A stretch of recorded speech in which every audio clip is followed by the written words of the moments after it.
Onde você está, eu peço que você feche os teus olhos. Nós estamos caminhando para um tempo nesse culto muito especial.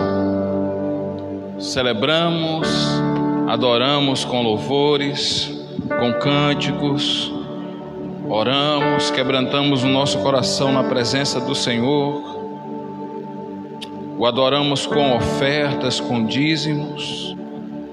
Mas eu creio que o nosso coração também deseja receber uma direção de Deus nessa noite. E por isso eu gostaria que você fechasse os olhos e tentasse encontrar Deus nesse lugar. Tentasse encontrar o Espírito Santo de Deus. Talvez você tenha cantado, celebrado, adorado, mas você ainda não tenha percebido essa presença gloriosa. Você ainda não tenha percebido a mão do Senhor. Você ainda não tenha percebido que Ele quer sussurrar aos teus ouvidos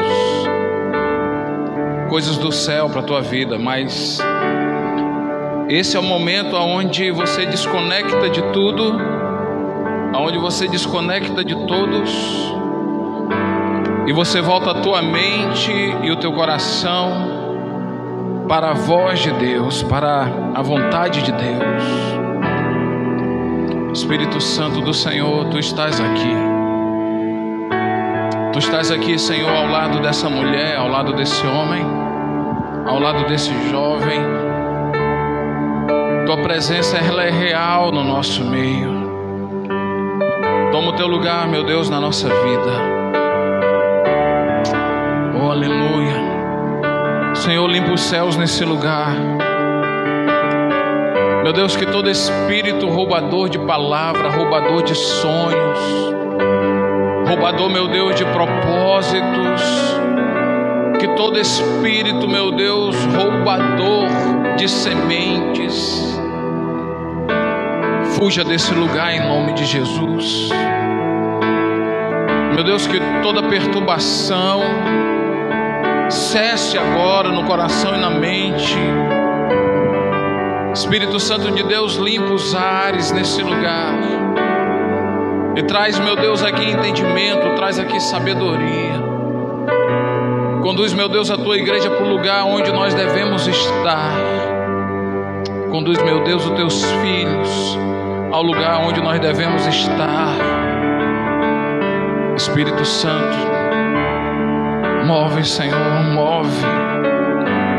move céus, move terras, mas não deixa, meu Deus, que nós saiamos daqui dessa noite sem entendermos a Tua vontade para a nossa vida, em nome de Jesus. Em nome de Jesus Cristo, Deus. Quem pode dizer glória a Deus? Você percebe que Ele está aqui entre nós? Diga glória a Deus, amém. Abra a tua Bíblia no livro de Gênesis, capítulo 15. Em nome de Jesus. Nós louvamos a Deus pela vida da Alessandra Gomes. Cadê a Alessandra? Faz assim, Alessandra, para mim te ver. Está ali. A Alessandra é uma convidada da Janaína, que está conosco aqui. Que Deus lhe abençoe muito, tá, querida?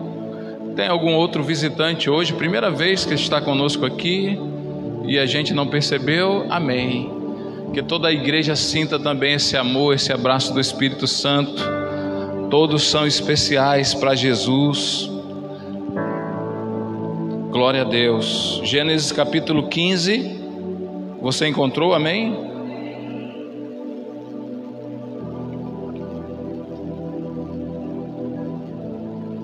Diz assim a palavra de Deus.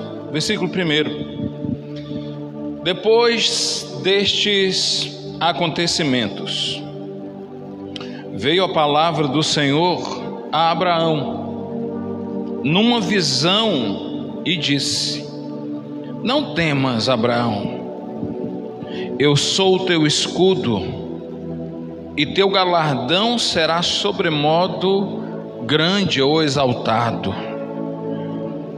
Respondeu Abraão: Senhor Deus, que me haverás de dar se continuo sem filhos e o herdeiro da minha casa é o Damasceno Eliezer?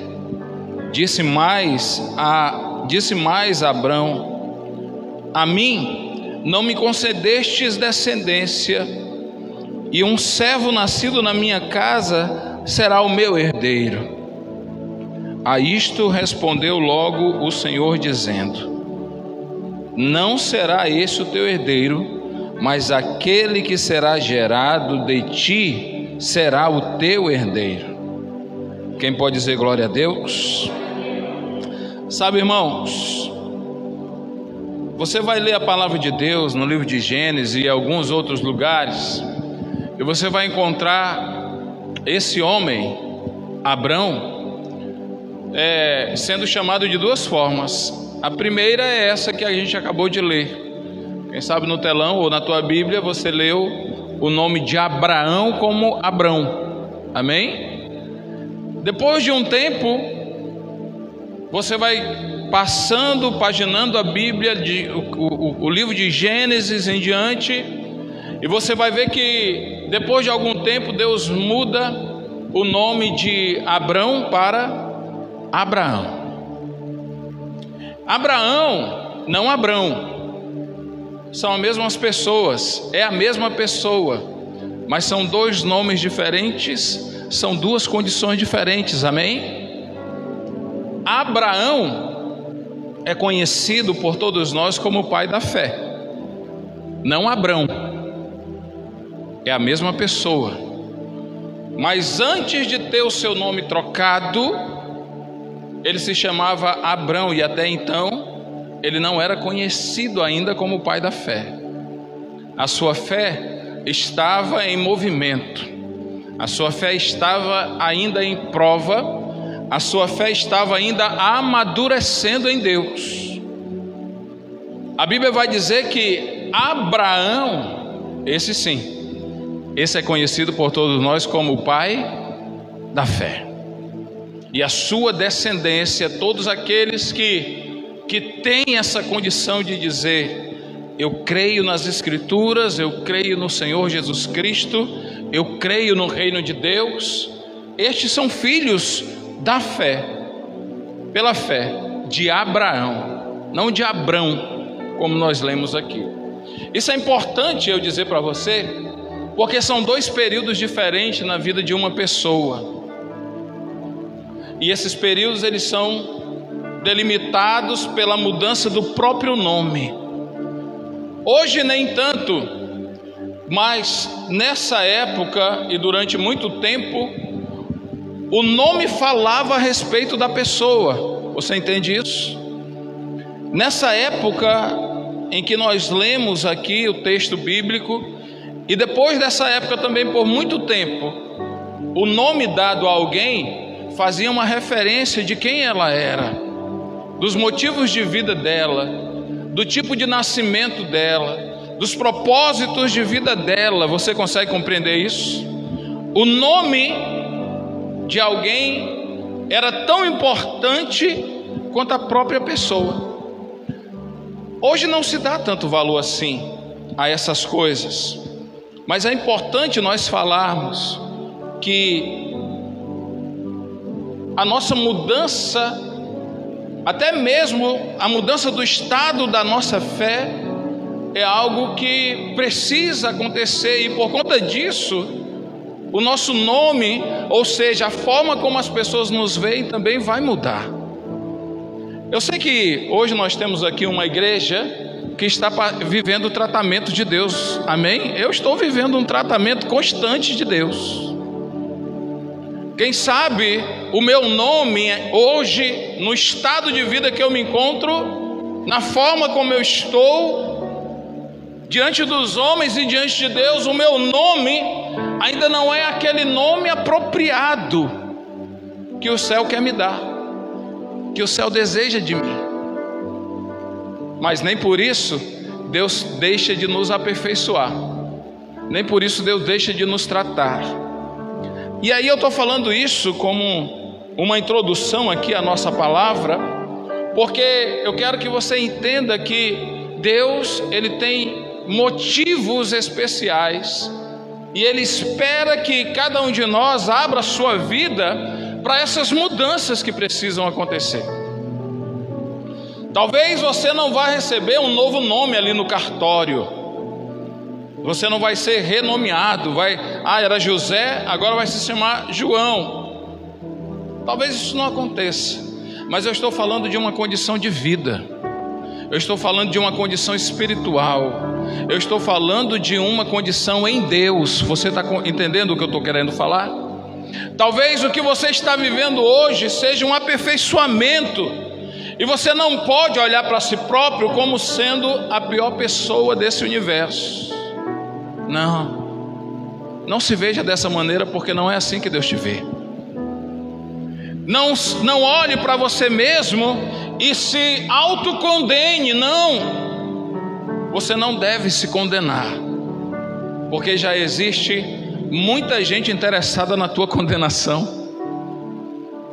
Existem muitos seres já interessados nessa condenação, e jamais você deveria ou deve tentar condenar a si próprio. Ao contrário, coloque-se sempre na condição de tratamento em nome de Jesus. Não queira permanecer como você está, mas entenda que até aqui o Senhor te ajudou, e glória a Deus por isso. Quem está conseguindo compreender isso? Amém? Não queira permanecer da forma como você está, porque você pode e deve e será, em nome de Jesus, uma pessoa aperfeiçoada em Deus, em Cristo, no Espírito Santo. Não para os homens, mas para Deus. Mas não esqueça, até aqui o Senhor esteve contigo, e Ele não irá te largar enquanto a obra dEle não cessar na tua vida, em nome de Jesus. Ele está fazendo algo poderoso. Ele fez algo poderoso na vida de Abraão. Aqui, se eu pudesse dar um tema para essa palavra, eu iria chamar de limitando os limitadores. Alguém conseguiu gravar na sua mente aí? Como é o tema da nossa palavra? Os limitadores. Glória a Deus. Queridos, há limites que nós precisamos romper, há limites que nós precisamos superar, há limites que nós precisamos ultrapassar para nós podermos experimentarmos esse nível de mudança ou de honra que nós estávamos conversando agora há pouco. Não conforme-se, não se conforme com quem você é. Agradeça a Deus pelo que já aconteceu, mas olhe para si próprio e você vai entender que você ainda precisa e deve melhorar muito. Eu olho para mim e eu vejo, eu preciso e devo melhorar na presença de Deus, porque Deus, Ele tem propósitos grandiosos para realizar na nossa vida. Isso não acontece se o rompimento desses limites não acontece. Nós corremos o risco de vermos a nossa fertilidade espiritual, ou nos encontramos em lugares ou situações que limitam as nossas perspectivas, limitam nossos sonhos, limitam o nosso desejo de crescer, e a gente finda se adequando àquilo. Há pessoas que, em termos de perspectiva de vida, estão vivendo escondidas. Uma vez eu li um texto. Esse texto, ele é uma compilação, ele é um resumo de uma pregação de um pastor, homem de Deus muito conhecido, chamado Myles Munroe, inclusive falecido já, mas é um homem de Deus abençoadíssimo. E em uma de suas pregações ele fez uma pergunta: você sabe qual é o lugar mais rico? Você sabe qual é o lugar mais criativo? Você sabe qual é o lugar mais próspero que existe na terra? E as pessoas ficaram sem resposta, mas ele deu a resposta desse lugar. E ele disse: esse lugar chama-se cemitério. E isso causa um choque para quem ouve, como um lugar de morte, como um lugar de sepultamento, como um lugar onde não existe vida, pode ser esse lugar tão especial. E ele dizia que o cemitério é um lugar tão especial assim, porque ali estão enterrados muitos sonhos que não conseguiram ser realizados. Ele diz na sua palavra que ali no cemitério estão grandes projetos que foram elaborados, idealizados, mas que morreram junto com alguém que está enterrado ali. Ele diz que no cemitério existem grandes riquezas, grandes descobertas, grandes obras, grandes pinturas, grandes obras arquitetônicas, grandes invenções, mas que morreram junto com aquelas pessoas e ali estão sepultadas. E esse é o motivo pelo qual ele diz que ali é esse lugar tão especial, um lugar rico, um lugar criativo, um lugar de grandes planos. Ele fala que é o cemitério. Sabe, muitas vezes a gente esquece que Deus quer nos usar para revolucionar, e não existe outro motivo para nós estarmos na casa de Deus a não ser querermos ser usados pelo Espírito Santo para revolucionar as coisas nessa terra, nesse mundo. Você precisa olhar para você e entender que você é alguém levantado por Deus para mudar a história da tua casa. Você se vê assim? Você precisa entender que você é alguém levantado por Deus para mudar a história da tua classe, da classe de aula lá onde você estuda na tua escola. Você se vê assim? Nós precisamos entender que nós fomos resgatados do império das trevas, conforme diz a Bíblia, e Deus nos transportou para o reino de seu Filho, para que nós pudéssemos ser pessoas que pudéssemos levar o amor, a paz, a alegria, a bênção, a felicidade, o tratamento do reino de Deus aonde quer que nós estejamos. É para isso que nós fomos resgatados por Deus. Mas muitas vezes, irmãos, nós estamos nos comportando de maneira pior do que aqueles que nem fé têm. Infelizmente o quadro é esse. Muitas vezes as nossas ações, as nossas atitudes, elas não condizem com a nossa fé e com a obra que Deus espera de nós. Sabe, queridos, há pessoas que estão vivendo hoje escondidas. Há crentes, servos de Deus, homens de fé, homens que estão, mulheres que estão nesse tratamento, nessa revolução, nessa mudança de nome, nessa mudança de expectativa, mas ainda estão o quê? Escondidos. Estão vivendo em ambientes fechados, em espaços pequenos, estão conformadas com uma visão de vida medíocre. Eu não posso deixar de instruir essa igreja da maneira como a Bíblia nos diz e nos ordena. Bata no ombro aí de quem está do teu lado e diz para essa pessoa: meu irmão, bate, não, acorda ele. Se ele estiver dormindo, pode acordar, ele não vai achar ruim não, ele vai achar é bom. Bate no ombro dele: meu irmão, Jesus não te chamou, Jesus não te salvou para que você pudesse apenas comer, beber, dormir e trabalhar. Não, diga para ela, diga de novo, diga: meu irmão, o sacrifício de Jesus na cruz não foi simplesmente para que você pagasse as suas contas no final do mês e gastasse o cartão de crédito e fizesse conta de novo para pagar.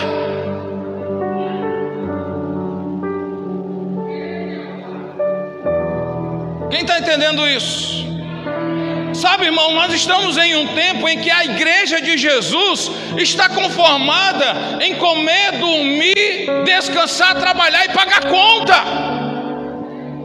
Meu Deus, foi para isso que Jesus se entregou na cruz do Calvário? Não foi, queridos.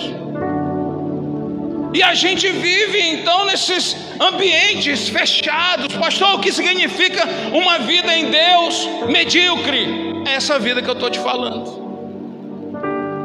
Porque a partir do momento em que nós não nos adequamos, a partir do momento em que nós não entramos na visão do reino de Deus, a gente está vivendo a mediocridade do homem, do ser humano. E qualquer ser humano que não converte o seu coração a Jesus é um ser medíocre. Porque uma pessoa medíocre, ela nunca vai provar nada de extraordinário, de especial na sua vida. E o que eu falo? Não existe nada de tão especial nesse mundo que se compare ao amor de Jesus derramado sobre nós, ao cuidado de Deus, à segurança do Senhor, à proteção de Deus. Nada se compara ao amor do Deus Todo-Poderoso. Às vezes nós estamos então vivendo essa vida medíocre. Nos tornamos cristãos medíocres, nos tornamos discípulos medíocres. E me perdoem de estar falando dessa maneira, mas nós precisamos acordar. Amém? Quem está entendendo isso pode dizer glória a Deus. Nós precisamos acordar para o que de verdade é o Evangelho, para o que de verdade é o reino de Deus, para o que de verdade é a palavra de Deus. Ei, você precisa acordar para aquilo que é o plano de Deus para a tua vida, em nome de Jesus.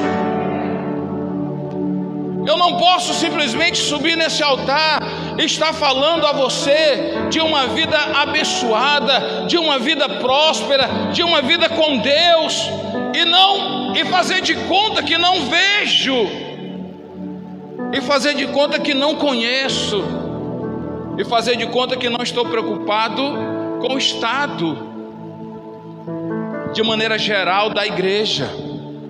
Não, querido. E por isso que eu falei agora há pouco que muitas vezes nós vivemos a vida da fé, mas nós nos comportamos de maneira pior como aqueles que não vivem. Porque eu creio que Deus cura, eu creio que Deus move, eu creio que Deus restaura. Eu creio que a vida com Deus é uma vida de alegria. Sim ou não? É uma vida de alegria. Eu creio que a vida com Deus, irmãos, ela não é uma rota, não é um caminho que nos livra de problemas. Ao contrário, para servir a Jesus a gente encontra mais problemas do que tendo uma vida medíocre e normal. Se alguém não quiser ter problema na sua vida, não sirva a Jesus. Porque servir a Jesus por si só já é um problema para o mundo, mas para nós não. Para nós esse tipo de problema, ele nos motiva, ele nos alegra, ele nos fortalece. Sabermos que estamos andando, sabermos que estamos avançando, saber que mesmo que haja impedimentos e palavra contrária, mas nós estamos firmes no caminho da salvação, e glória a Deus por isso. Amém? Eu vejo gente que vive a vida no mundo de maneira tão alegre, tão intensa, tão fervorosa. Você conhece alguém que não serve a Deus, mas vive a sua vida de maneira intensa e fervorosa? Você conhece alguém que não serve a Deus como você, mas anda por aí alegre, rindo à toa? Você conhece alguém que nem acredita em Deus muitas vezes, mas quando chega do lado de alguém é com uma palavra de ânimo, é com uma palavra, que vai fortalecer, uma palavra de motivação? Alguém conhece? Eu conheço.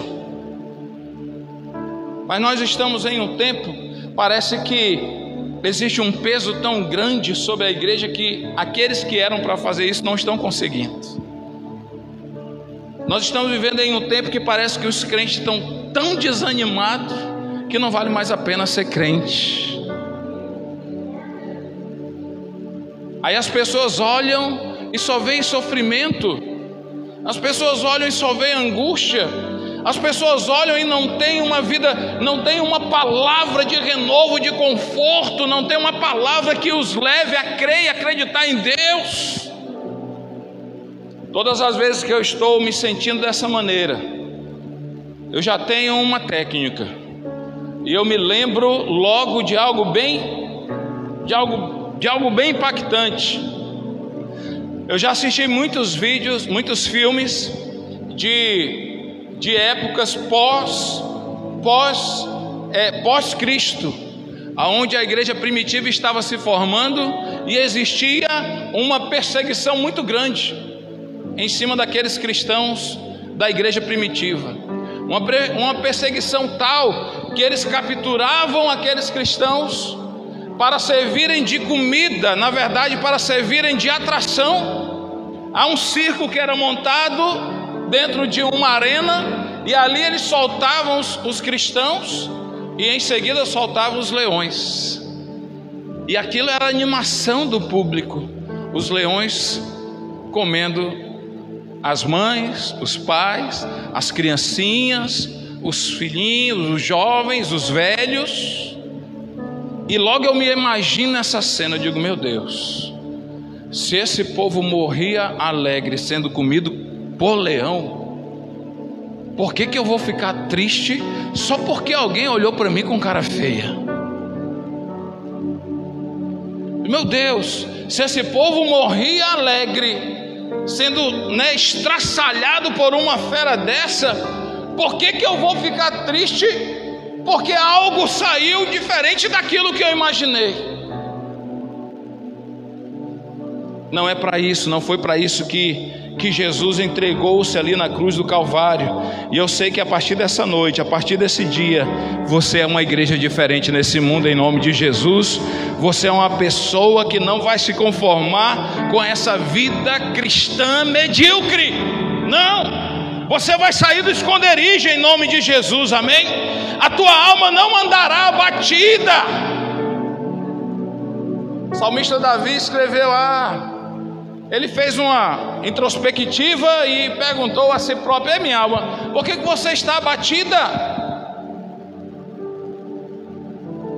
E ele disse: espera em Deus, se alegra no Senhor, minha alma. Bate no ombro aí dessa pessoa que você falou com ela agora há pouco e diz: ei, meu irmão, a tua alma precisa se alegrar em Deus, os teus sonhos precisam se alegrar em Deus, os teus projetos precisam se alegrar em Deus. Bate no ombro dela e diga: a tua vida precisa ser uma vida de alegria na presença de Deus, rapaz.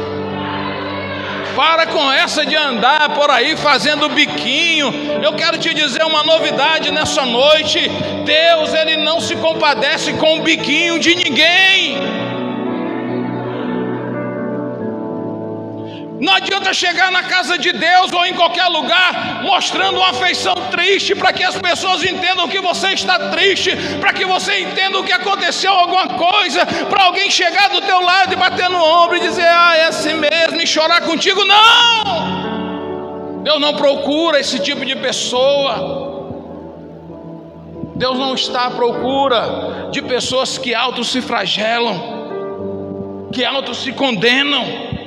Deus não está à procura de pessoas que querem transformar o seu momento de vida em algo espetacular para que os outros venham se condoer dela. Não, queridos. A Bíblia vai dizer que Deus, Ele procura verdadeiros adoradores. Mas deixa eu te falar uma coisa: verdadeiro adorador também passa luta. Verdadeiro adorador também vive em dificuldade. Verdadeiro adorador tem problema dentro de casa. Verdadeiro adorador tem problema com o filho, tem problema com o pai, tem problema no emprego, tem problema de relacionamento. Um verdadeiro adorador tem problema no seu casamento. A questão é que o verdadeiro adorador, ele não se entrega, mesmo diante das lutas e dificuldades, ele continua adorando a Deus em espírito e em verdade.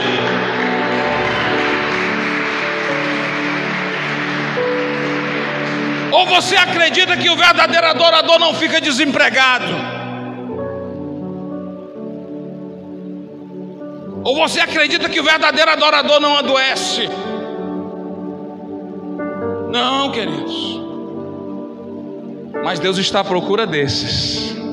E eu tenho certeza que nessa noite Ele está encontrando um monte aqui. Glória a Deus por isso. Nessa noite Assim como Deus fez na vida de Abraão, Ele também quer fazer na minha e na sua. Ele quer tirar todo o medo e toda a dúvida que está ao nosso redor. Ele quer fazer com que a sua palavra seja eficaz em cada passo que nós damos. Sabe, nesse texto que nós lemos, Gênesis capítulo 15, você vai ler ali a partir do capítulo 12 e você vai ver grandes histórias, grandes momentos vividos por Abraão e por sua família no decorrer dessa vida pela fé. Desde quando ele sai de sua cidade até ele chegar nesse momento, ele enfrenta tantas lutas, tantas dificuldades, mas ainda assim Abraão é um homem vitorioso, porque ele não abre mão da palavra que Deus havia lhe dado. Ele persegue aquela palavra, ele anda. Deus já havia realizado alguns livramentos, Deus fez alguns milagres, Deus realizou grandes proezas ali na vida de Abraão. Para que você não perca o que a gente está conversando aqui, eu gostaria que aparecesse no telão novamente. A gente vai ler o texto, Gênesis 15, a partir do versículo 1, está dito assim: olha, depois destas coisas, né, aconteceram muitas coisas.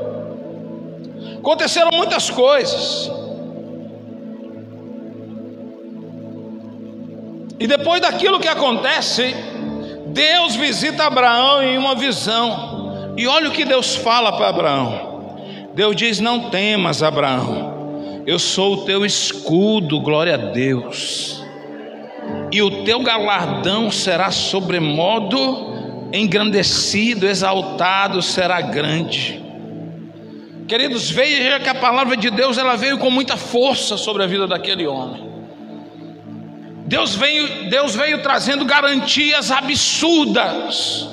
Ele disse: você não deve temer, porque eu sou a tua força.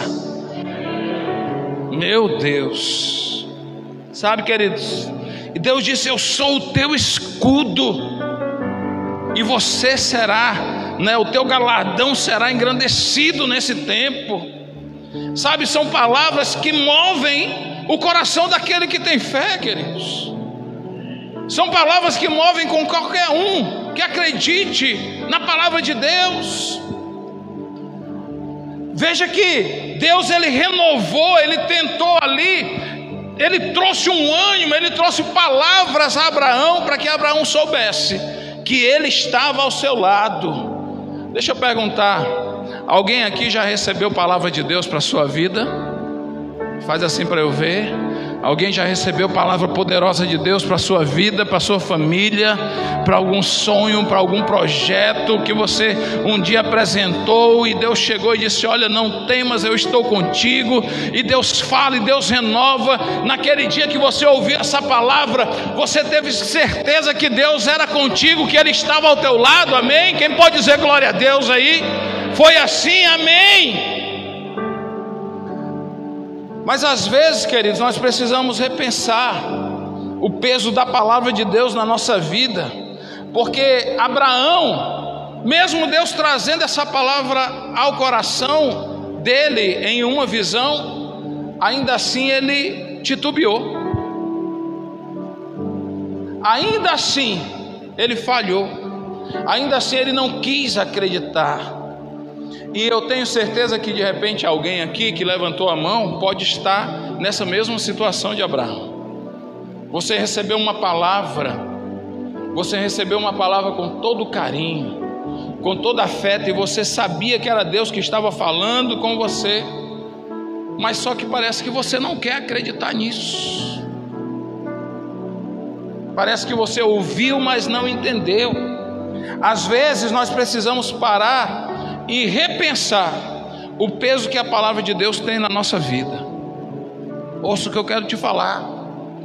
É necessário você parar e você repensar o peso que a palavra de Deus tem na tua vida, se ela é de verdade poderosa ou não. Porque com Deus é assim, é sim, sim, ou não, não. Com Deus não existe mais ou menos, não tem como nós aqui falarmos: não, pastor, eu acredito na palavra de Deus, mas eu acredito na palavra de Deus em parte. É possível isso? Não. Não, pastor, eu sei que Deus vai fazer, mas eu acho que Ele vai fazer só a metade. Será se Deus diz que vai fazer algo completo, Ele vai deixar pela metade? Nós precisamos então repensar, queridos, o crédito que a palavra de Deus está tendo na nossa vida, se Ele é poderoso ou não, se ela é fiel ou não, se Ele é Deus do impossível ou não. Porque Abraão recebeu uma palavra naquele dia e ele quis duvidar, e nós também vivemos assim até os dias de hoje.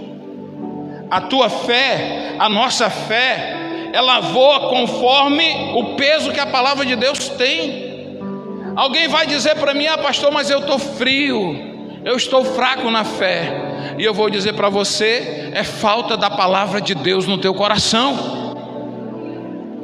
Ah, pastor, mas eu estou fraco, eu estou esfriando, eu estou cansado, o inimigo está vindo contra mim. Queridos, o inimigo não tem poder na tua vida se você estiver fortalecido pela palavra de Deus. Não coloca a culpa no diabo, na negligência que você está tendo em fortalecer a tua fé em Deus.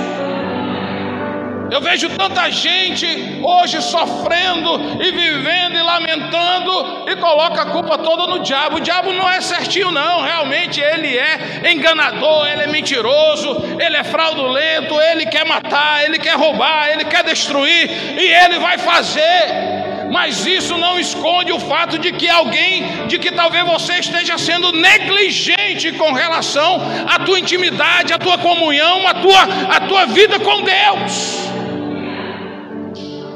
Porque se você estiver fortalecido na palavra do Senhor, eu duvido que o diabo vença e prevaleça sobre você. Ele tentou isso com Jesus lá no deserto e se deu mal. Ele tentou isso com muitos apóstolos e discípulos do Senhor e se deu mal. E eu tenho certeza que quando você se fortalecer na palavra de Deus, a investida que o diabo fizer contra a tua vida vai ser nada, ele vai se dar mal também, porque você está sendo sustentado e abastecido pelo Espírito poderoso do Deus vivo. Sabe, irmãos, a nossa fé, ela é equivalente ao peso que a palavra de Deus tem na nossa vida. Sabe o que a Bíblia vai falar? Abra Romanos capítulo 10, versículo 17, para que você comprove o que o Espírito diz à igreja nessa noite. Romanos capítulo 10, verso 17, está escrito o quê? A fé, ela vem como? De sorte que a fé, ela é pelo... Ouvir o quê? Ouvir o quê, igreja? Ouvir o YouTube, ouvir a internet, ouvir novela, ouvir filme, ouvir jornal, ouvir político, ouvir isso, aquilo, outro. É por isso que a gente tem fé? Não! A fé, ela cresce, ela é renovada, ela é estruturada, ela é fortalecida quando eu ouço, quando eu dou ouvido à palavra de Deus. Portanto, não venha me falar de fé se você não tem palavra de Deus na tua vida. Não me venha reclamar que está fraco na fé se você não tem comunhão com a palavra, se você não come da palavra, se você não se alimenta da palavra, se você não tem comunhão e intimidade com a palavra, porque o requisito da fé é a palavra de Deus. Um cristão fraco na fé é um cristão que não tem comunhão com a palavra de Deus. Simples assim, queridos. E aí faça. E eu não estou falando da palavra de Deus apenas lida. Não se engane, porque tem tanta gente que lê a palavra, mas não tem a sua fé fortalecida da mesma forma. Porque não é o simples ler, mas é o ler e viver o que lê. Nós precisamos ler, entender, mas temos que praticar aquilo que lemos. Jesus vai contar a história do homem prudente e do homem imprudente. E vocês já sabem como é essa história. Um constrói em cima da rocha e outro constrói em cima da areia. E aquele que constrói, vem um vendaval, vem um forte vento, as águas sobem, e vocês conhecem a parábola. Jesus vai dizer que a casa que ficou em cima da areia, ela não caiu, mas aquela casa que ficou em cima a casa que ficou em cima da rocha, ela não caiu, mas aquela casa que foi construída em cima da areia, ela foi por baixo, terra abaixo. E Jesus terminou essa história dizendo que assim é o homem prudente e o imprudente. O prudente é aquele que ouve e pratica a palavra de Deus. O prudente é aquele que ouve, entende e constrói a sua vida em cima, embasada na palavra de Deus. O imprudente é aquele que até ouve a pregação de domingo, mas segunda-feira a vida continua como se nada tivesse acontecido. O imprudente é aquele que vai para a célula, mas quando termina a célula ele não sabe sequer o versículo que foi lido. O imprudente é aquele que vai para o discipulado, passa 1h30, 2 horas ouvindo o líder, tem discipulado todo dia, mas não aceita a mudança e continua com seus velhos hábitos. Eu pergunto, o imprudente também não ouviu a palavra de Deus? Quem está entendendo o que o Espírito diz à igreja nessa noite? Abraão, ele estava vivendo um momento limitador. E embora ele acreditasse no poder de Deus, embora ele já tivesse prova do poder de Deus na sua vida, naquele momento parece que a fé de Abraão, ela estava sendo bloqueada, estava sendo limitada. Ele insistia em acreditar que o seu mordomo seria o seu herdeiro. Eu não estou inventando essa história, é o que está na palavra de Deus.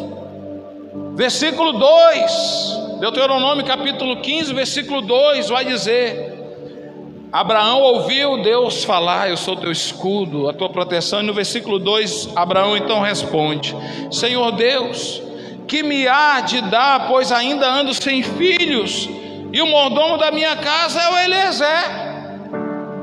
E disse mais Abraão: eis que não tem me dado filho, e eis que um nascido da minha casa não será o meu herdeiro.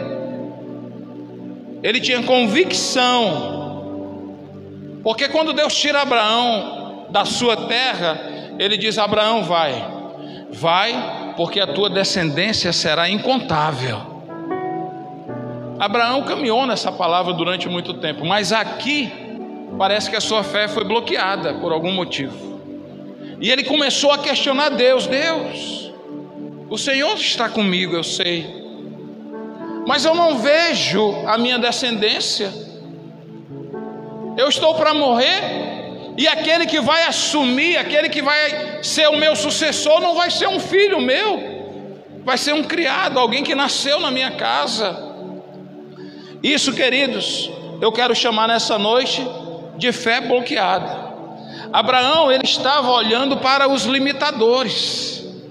E não esqueça o tema da nossa palavra hoje: superando os limitadores. Abraão, ele estava focado naquilo que atrapalhava a ação de Deus, e não na ação de Deus. Quem conseguiu entender? Abraão estava mais focado naquilo que era problema do que naquilo que era a solução. Ele estava com a sua visão mais direcionada aos limitadores que existiam do que àquela promessa que Deus havia lhe dado. A nossa fé, muitas vezes, ela é bloqueada, assim como aconteceu com Abraão. Ela é bloqueada como, pastor? Ela é bloqueada, eu vou falar aqui de alguns elementos que bloqueiam a nossa fé. Ela é bloqueada, por exemplo, pelo ambiente em que nós vivemos. Muitas vezes, o ambiente que nós vivemos, ele nos impossibilita de ver além do natural. Ele nos impossibilita de ver o que tem do lado de fora. É como se nós estivéssemos dentro dessa casa de oração e a gente não está vendo o que tem ali fora. Então para nós o que vale é o que tem aqui dentro, é o que eu consigo ver. Eu não sei se ali fora existe energia e se a rua está iluminada, mas eu sei que aqui está. Por quê? Porque a minha visão, a minha expectativa está se baseando naquilo que eu estou vendo aqui agora. Quando nós estamos em ambientes que limitam a nossa visão, a nossa fé ela é bloqueada. Existem paredes que vedam a nossa comunicação com Deus. Pastor, que ambiente é esse? Não é apenas um ambiente físico, mas é um ambiente muitas vezes espiritual, é um ambiente muitas vezes emocional, é um ambiente muitas vezes sentimental. Sabe, irmãos, tem muita gente que está deixando de olhar para as promessas de Deus porque é uma pessoa impaciente. E por causa da sua impaciência, a impaciência se torna um limitador. E você não acredita que Deus vai fazer, por quê? Porque está demorando demais. Tem pessoas que têm um limitador que não é a impaciência, mas é a independência, por exemplo. Tem pessoas, queridos, que são tão independentes, mas tão independentes que elas dizem: eu não quero nem que Deus me ajude, eu só quero que Ele não me atrapalhe. Eu já ouvi uma pessoa dizer isso. Porque ela consegue, ela acha que é dona de si própria, ela sabe e acha no seu íntimo, no seu interior, ela tem certeza de que ela consegue resolver, ela consegue lidar, ela consegue sustentar, ela consegue ficar de pé, ela consegue. E uma pessoa que é independente nunca tem dificuldade de se submeter à vontade de Deus. Porque uma das condições para ser abençoado por Deus é ser dependente dele. Quando a Bíblia diz: confia no Senhor, entrega ao Senhor os teus caminhos. Quando a Bíblia diz: olha, não andeis ansiosos por coisa alguma, mas zela pelo reino de Deus. São momentos onde a Bíblia está nos direcionando a uma dependência. Mas o nosso espírito independente, tem gente que não respeita mais pai, tem gente que não respeita mais mãe, tem gente que não respeita patrão, tem gente que não respeita empregado, tem gente que não respeita a palavra de líder espiritual, de pastor, seja lá quem for, vive a sua vida de maneira independente. E a independência é um limitador. É um limitador, porque se você não consegue depender de Deus, você não serve para Deus. Quem entendeu? Jesus disse: olha, eu sou a videira, e aquele que permanecer em mim vai dar muito fruto, mas aquele que não permanecer em mim será o quê? Cortado e jogado no fogo.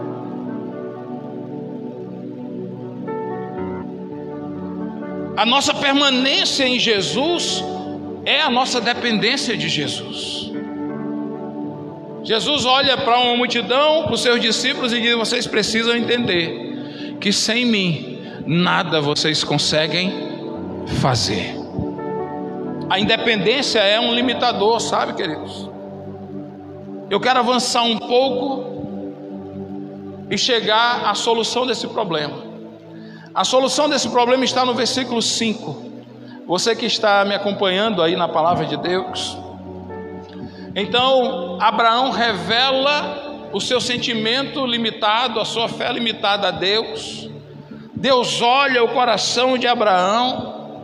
Deus não se conforma com aquela condição de Abraão.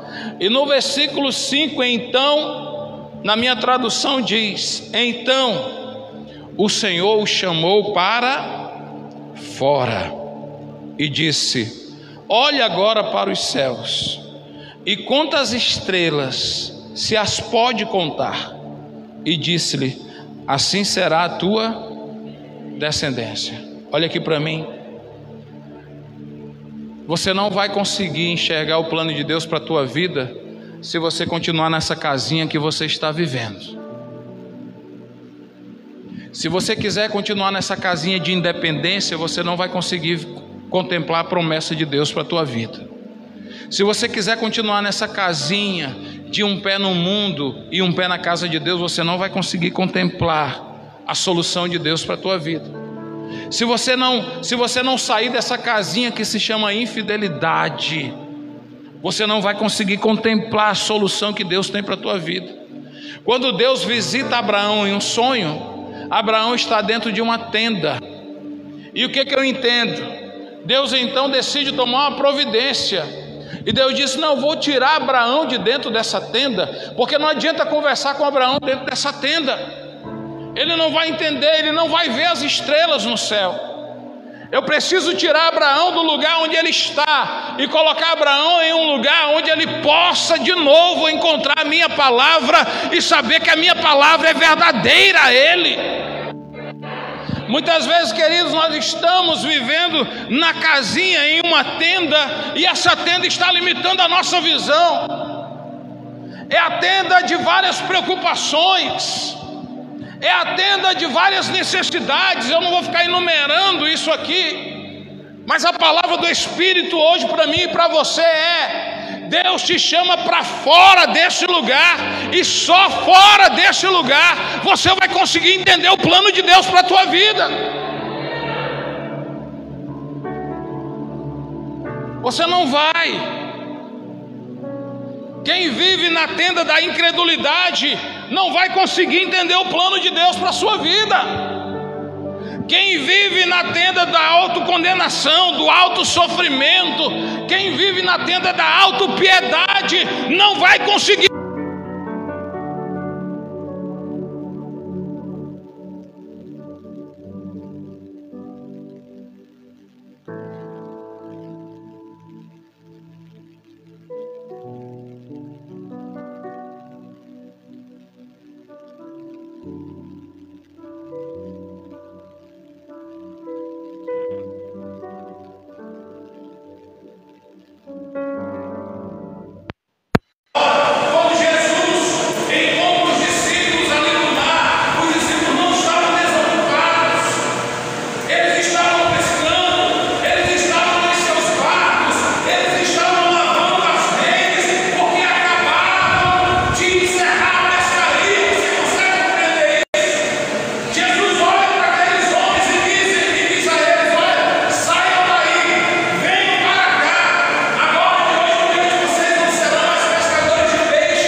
Condição.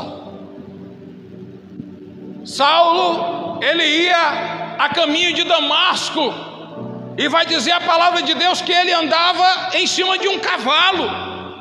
Mas para Jesus falar com Paulo, que antes era Saulo, é necessário que Saulo caia do cavalo e vá para o pó. Jesus poderia ter falado com ele em cima do cavalo, sim ou não? Poderia ou não, igreja? Jesus poderia ter falado com ele em cima do cavalo. Jesus poderia ter falado com ele deitado na cama. Jesus poderia ter falado com ele no palácio, na igreja, em qualquer lugar. Mas Jesus não queria ele naquela condição. Jesus queria colocar ele na condição adequada para que ele ouvisse e entendesse a palavra de Deus para a sua vida. Sabe por que muitos não avançam? Não é por falta de palavra, não é por falta de ouvir, é simplesmente porque você não quer sair do lugar onde você está para realmente entender e praticar aquilo que Deus tem falado para você. Algumas pessoas estão presas na religião e não querem largar da religião para poder ter uma vida reta com Jesus. Algumas pessoas estão presas na casinha de um pecado qualquer e não querem sair da casa desse pecado para ter comunhão real com Jesus. E enquanto não sair dessa casa, o plano de Deus não se realiza, querido. Deus olha para Abraão e diz: Abraão, faz o seguinte, servo, sai do lugar onde você está e vem aqui para fora, que eu vou te mostrar algo extraordinário. Deus vai nos conduzir para fora em nome de Jesus, para olharmos os céus. Outra coisa interessante que eu encontro, Deus poderia ter dito, porque quando Abraão se separa de Ló, diz a Bíblia que Deus fala com Abraão, e a palavra de Abraão foi depois desse acontecimento, acontece depois, mas a palavra de Deus para Abraão é: Abraão, olha para o ocidente, olha para o oriente, olha para o norte, olha para o sul.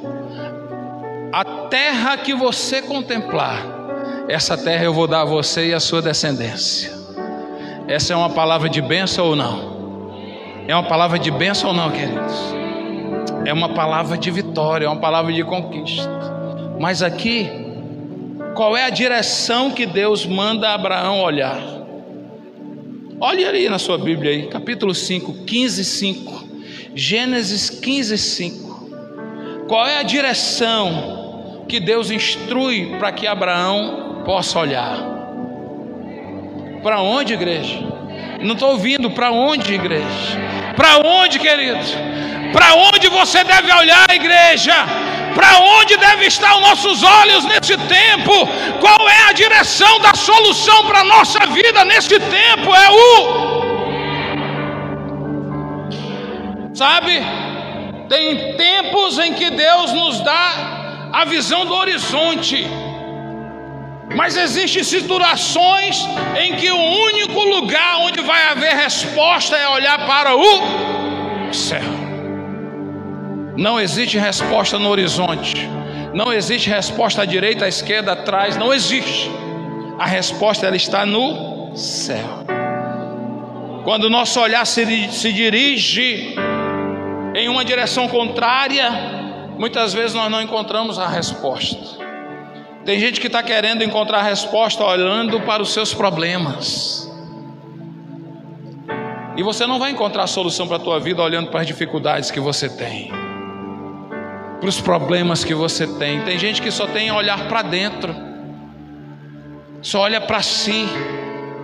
Tem gente que só olha ao redor, está tentando encontrar solução na vida das pessoas, e está sofrendo cada vez mais porque começa a questionar Deus. Poxa, Deus, por que o meu vizinho é assim, a minha vizinha é assim, o outro é assim, o outro é assado? Poxa, tanta coisa legal acontecendo e a minha vida é desse jeito. Aí você começa a olhar ao redor e começa a fazer comparações, e fazendo comparações você não vai encontrar solução para o teu problema. Tem muita gente que fica olhando para baixo, e quando eu digo olhar para baixo, eu estou dizendo olhar para o diabo. E tem gente que fica procurando encrenca com cão, e fica encrencando com o cão, brigando com o cão, reclamando do cão. Daqui a pouco se torna amigo do cão, mas agora não quer mais ter amizade com o cão, e agora está de mal com o cão, e o culpado de tudo é o cão, é o diabo. E mas você não vai encontrar solução no teu problema brigando com o diabo. Ao contrário, a Bíblia diz: resistir ao diabo e ele fugirá de vós. Sabe, queridos, eu estou aqui nessa noite para dizer a você algo especial de Deus. Para de olhar para essas coisas e começa a olhar para o céu. Para de olhar para aquilo que está ao teu redor. Para de olhar para dentro de você, porque se não existe nada de bom em você. Para de olhar para as pessoas que estão, para de olhar da vida dos outros, para de olhar para as circunstâncias, para de olhar para o mar, para de olhar para o vento. Se eu posso dar uma palavra a você nesse momento, eu quero te falar: olha para o céu, porque o teu socorro vem do Senhor. O salmista disse: elevo meus olhos para os montes, de onde me virá o socorro? O meu socorro vem do Senhor, aquele que fez os céus e a terra. Olha para o céu. Hoje Jesus nos convida para olharmos para o céu, para olharmos para o alto, para deixarmos aquilo que está ao nosso redor e concentrarmos o foco da nossa visão na palavra de Deus. Se você continuar olhando ao teu redor, você vai encontrar só impedimentos. Se você continuar olhando ao teu redor, a única coisa que você vai encontrar são limitadores. E hoje, a palavra do Espírito à igreja é: aprenda a superar os teus limitadores. Existem coisas grandiosas do Senhor para a tua vida. Gostaria de falar outras coisas, mas eu creio que o recado de Deus para nós nesse tempo é este. Se coloca de pé então no teu lugar, por favor.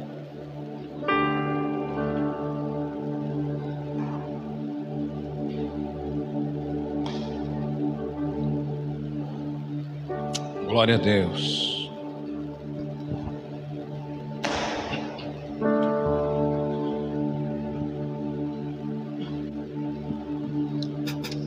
Se você entendeu essa palavra, para onde você vai olhar agora?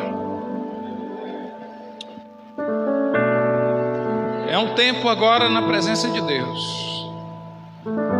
Talvez você chegou aqui e você estava preso, você estava presa em algum ambiente, em algum lugar. Você estava preso a algum tipo de problema. Mas essa palavra veio de encontro ao teu coração.